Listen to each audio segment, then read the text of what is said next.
Hi friends, welcome to my channel. আবার একটা নতুন রান্না নিয়ে চলে এসেছি তোমাদের সামনে। এটা আমার সেকেন্ড রেসিপি, পটল আলু দিয়ে সয়াবিনের তরকারি। নিরামিষভাবেই করেছি। এই দেখো, আলু সয়াবিনকে ভালো করে ভেজে নিলাম।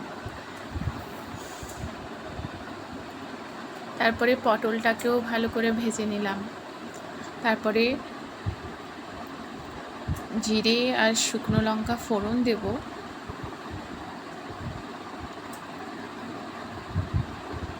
দুটোকেই ভালো করে ভাজা হয়ে গেছে। এবারে একটুখানি তেল নেব। তেল তো বেশি খাওয়া ভালো না, কম তেলই ভালো। জিরে কাঁচা লঙ্কা ফোড়ন দিয়ে আদা জিরে ধনে টমেটো আর লঙ্কা এই মশলাটা করেছিলাম। এটাকে ভালো করে ভেজে নেব, ঢাকা দিয়ে দিয়ে কম আঁচে, যাতে একদমই তেল ছেড়ে যায়। তেল ছেড়ে যাওয়া পর্যন্ত সময় নিয়ে ভেজে নিতে হবে। টমেটোটাও দিয়ে দিলাম। দেখো,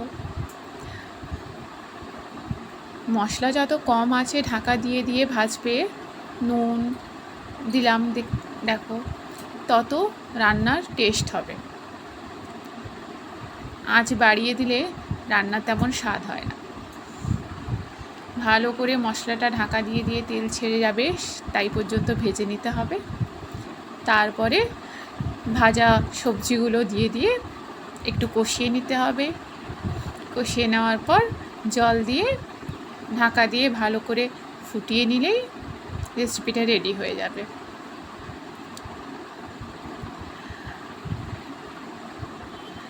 আমি নতুন ইউটিউব করছি, এই সবে দুটো ভিডিও দিলাম।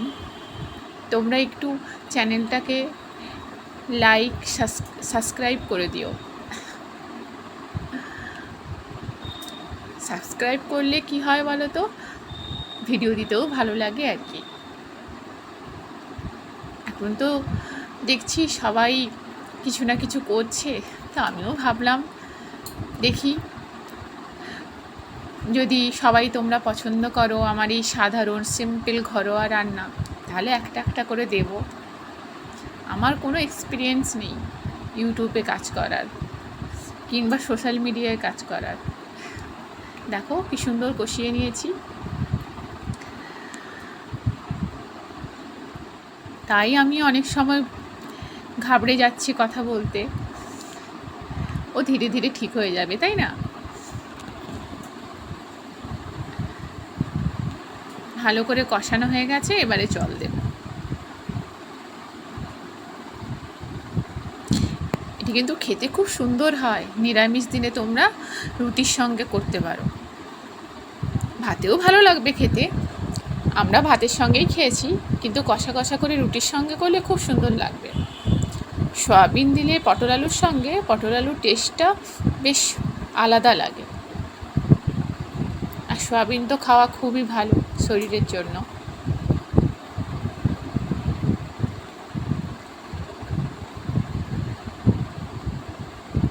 ভিডিওগুলো তোমরা দেখো, লাইক দিও, কমেন্ট করো, একটু সাবস্ক্রাইব করে দিও চ্যানেলটাকে, যাতে চ্যানেলটা গ্রোথ করতে পারে।